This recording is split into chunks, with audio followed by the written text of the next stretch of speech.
Magandang gabi mga masters, bali ngayon po ay 3 videos po ma-upload ko po sa aking YouTube channel. Tama nga mga masters, 3 videos nga po ma-upload ko po. Yon, what's up mga masters? Nandito na naman tayo sa panibagong araw, panibagong kabanata na naman ang pagsasama-samahan natin ngayon guys.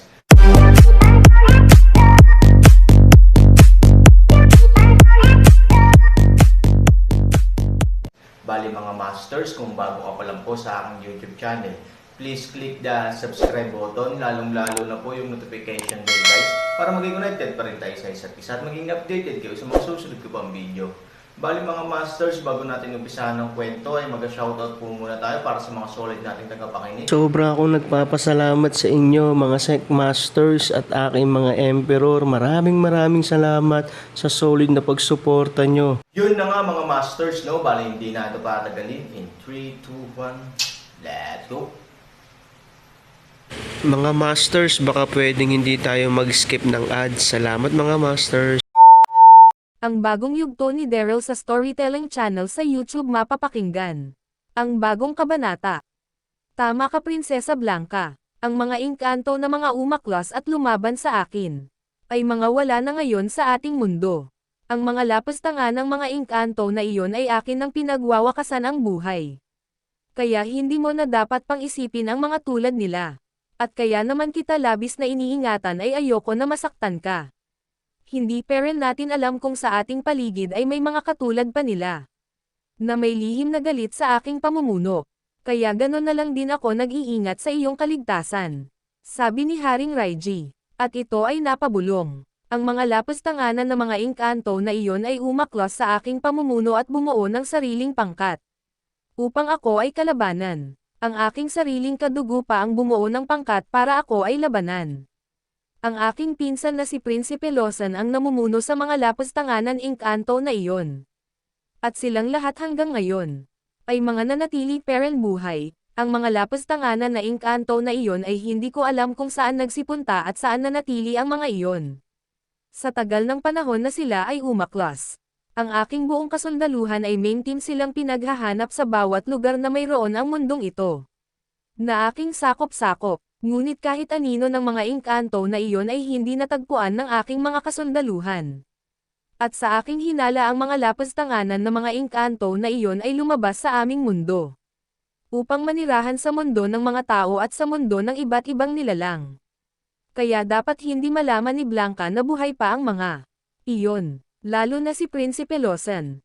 Dahil alam ko at kahit hindi sabihin sa akin ni Blanca na sila ni Prinsipe Lawson ay nagkaroon ng lihim na relasyon.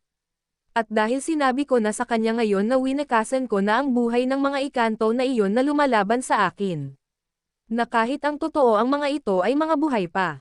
Hindi ko lang alam kung nasaan na sila. Bulong ni Haring Harry sa kanyang sarili. Oo, sa mundo ng mga engkanto at sa lahi ng mga ito. May mga mamamayan sa lahi ng engkanto at mga kasundaluhan ni Haring Harry dati ay mga kumalas sa pagiging kasundaluhan at mamamayan. Ang mga ito ay nag-aklas laban kay Haring Harry. Dahil hindi nila nagustuhan ang pamumuno ni Haring Harry. Lalo na ang mga pinaggagawa nito sa mga tao na kanilang mga kinukubkab. Ang mga engkanto na ito ay may mga kabutihan sa kanilang puso. Lalo na ang namumuno sa mga nag-aklas na mga engkanto. Na si Prinsipe Lawson. Oo, si Prinsipe Lawson ay kadugo ni Haring Harry. Isa din itong maharlika at si Prinsipe Lawson ay pinsan ni Haring Harry. Pinaglalaban nito ang tama at ayaw nitong mahaluan ang kanilang lahi ng mga tao. Ayaw ni Prinsipe Lawson ang pinuno ng mga umaklas sa lahi ng engkanto. Ang ginagawa ni Haring Harry sa mga tao na kanyang ginagawang alipin at pinapahirapan. At si Haring Harry ay mabagsik din sa kanyang mga kalahing engkanto. Na kahit ang sarili niyang mga mamamayan at mga kasundaluhan ay kayang-kaya nitong paslangin. May ginawang batas si Haring Harry sa mga engkanto na kapag ikaw ay may nagawa ng isang kamalian. Na kahit ito ay napakaliit lamang. Ang kaparusahan nito ay kamatayan agad sa paraan ng pagpugot ng ulo. Tulad ng sinabi ni General Raiji sa isa sa mga kasundaluhan. Na sobrang humahanga kay Prinsesa Blanca. Kaya ang ibang mga engkanto ay sumalungat sa pamumuno ni Haring Harry, dahil sa mga pinaggagawa nito at mga batas na kanyang pinatupad. Kaya naisipan ng ibang mga engkanto na magsiaklas at bumuo ng sariling pangkat. sa pamumuno ni Prinsepe Lawson. Ngunit walang sino man ang nakakaalam kung nasaan na ang mga ito. Na kahit si Haring Harry sa matagal na panahon na kanyang pagtugis at paghahanap sa mga umaklos ay hindi nila ito natagpuan. Kaya si Haring Harry sa harapan ni Prinsesa Blanca, sinabi niya na ang mga umaklos na mga engkanto ay mga wala na at ang mga iyon ay matagal nang patay. Dahil sa isip ni Haring Harry ang mga iyon ay hindi na magpapakita pa sa kanila. At samantala, nang marinig ni Prinsesa Blanca ang sinabi ni Haring Harry, ito ay nagsalita at sinabi, "Mahusay kung ganon Haring Harry. Ang mga katulad nila ay hindi talaga nararapat pang mabuhay." Sabi ni Prinsesa Blanca. Ngunit sa puso ni Prinsesa Blanca ito ay nasasaktan sa pagkawala ni Prinsipe Lawson. Dahil ito ay kanyang iniibig ng lubos. At si Prinsesa Blanca ay napabulong sa kanyang sarili at sinabi, "Patawad Prinsipe Lawson. Hindi ko alam na kayo ay nanatili pa pala sa mundo natin mga engkanto. Kung alam ko lang na ikaw ay hindi umalis sa mundo na ito. Sana ay hindi na ako umalis dito sa mundo natin mga engkanto. Sana napigilan ko pa ang aking kapatid na mapaslang ka. Aking mahal, hinanap kita sa bawat lugar na mayroon ang mundo ng mga tao. Kaya ako umalis sa mundo natin mga engkanto. Para ikaw ay hanapin sa ibang mundo tulad sa mundo ng mga tao. Ngunit, kaya pala hindi kita makita at mahanap. Dahil nananatili pa rin pala kayo sa mundo natin mga engkanto. Patawarin mo ako aking mahal. Wala akong nagawa upang ikaw ay manatiling buhay. Patawarin mo ako aking mahal." Sabi ni Prinsesa Blanca sa kanyang sarili sa tono ng nasasaktan.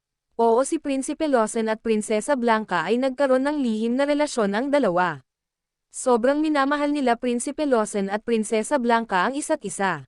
Ito ay hindi naman bawal sa kanila dahil ito ay nakasaad naman sa kanilang batas na ang kanilang pamilya lang ang pwedeng nilang makatuluyan. Ngunit ito ay itinago nila Prinsipe Lawson at Prinsesa Blanca. Dahil alam nila si Prinsesa Blanca ang nakatakda na ikasal sa kanyang kapatid na si Haring Harry. Kaya labis nilang nilihim ang kanilang pag-iibigan. Samantala, nang mapansin ni Haring Harry na biglang nag-iba ang aura ni Prinsesa Blanca at ito ay biglang hindi umimik.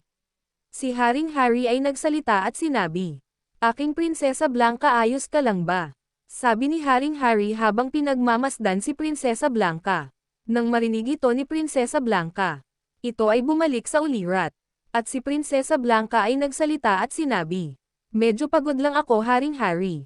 At si Prinsesa Blanca ay tumingin sa mga kasundaluhan at kay General Raiji at sinabi, "Kayong lahat, ngayon palang sasabihin ko na sa inyong lahat.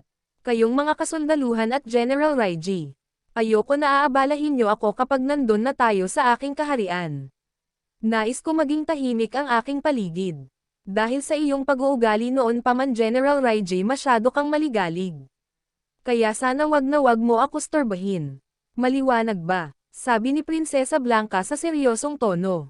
Nang marinig ito ni General Raiji, ito ay nagsalita at sinabi, "Masusunod Prinsesa Blanca, nauunawaan ko ang iyong mga ninanais. Huwag kang mag-alala, hindi ako gagawa ng isang gawain na makakapagbigay abala sa iyo." Sabi ni General Raiji. At ganun din ang mga kasundaluhan. Ang lahat ay sabay-sabay na nagsalita at sinabi, "Masusunod Prinsesa Blanca." Sabi ng mga kasundaluhan. Nang marinig ito ni Prinsesa Blanca ito ay nagsalita at sinabi, "Mabuti nagkakaintindihan tayo." Sabi ni Prinsesa Blanca. At si General Raiji ay napabulong sa kanyang sarili at sinabi, isasama pala ang mga kasundaluhan na ito na magtungo din sa magiging kaharian ni Prinsesa Blanca. Akala ko masosolo ko lang siya at kami lang dalawa ang tutungo roon. At si General Raiji ay tumingin ng husto kay Prinsesa Blanca. At muling bamulong. Ang kagandahan ng prinsesa ay sobra talaga nakakalambot ng mga buto. Tama ang isa sa mga kasundaluhan na kasama ko na bumalik sa trono ni Haring Harry. Ang tinataglay na kagandahan ni Prinsesa Blanca ay mas humusay. At ang kanyang slim na katawan ay sobra talaga nakakamangha. Ang kanyang mga dibdib ay para bang kasing lambot ng mga bunga ng bulak sa mga puno na mayroon sa mundo naming mga engkanto. Napakaswerte ni Haring Harry sa kanyang kapatid na si Prinsesa Blanca. Ang prinsesa ay kanyang magiging asawa. At pag napakasalan niya na ito ang magandang katawan na tinataglay ng prinsesa ay kanyang makukuha ng buong buo. Tuldok. Hanggang paghanga na lang talaga ako kay Prinsesa Blanca. Dahil sa batas ng mga mahaharlikang pamilya tulad nila Haring Harry at Prinsesa Blanca, na kahit sila ay tunay na magkadugo bilang magkapatid, kailangan pera nila may kasal at maging asawa ang isa't isa, at bumuo ng mga anak. Kaya hanggang doon na lang talaga ako sa paghanga na aking nararamdaman kay Prinsesa Blanca. Sabi ni General Raiji sa kanyang sarili habang nakatingin kay Prinsesa Blanca. At maya-maya si Haring Harry ay muling nagsalita at sinabi, Prinsesa Blanca, maaari na kayong umalis. Yun na nga mga masters, no? Bali panibagong kabanata na naman yung natapos natin ngayong gabi. Muli, maraming salamat po talaga sa walang sawang suporta po sa aking YouTube channel na talagang inaabangan nyo po ang bawat upload ko po. Bali mga masters, magkita-kita ulit po tayo bukas ng gabi at ngayon po ay magpapaalam po muna tayo. Bali mga masters, bye-bye!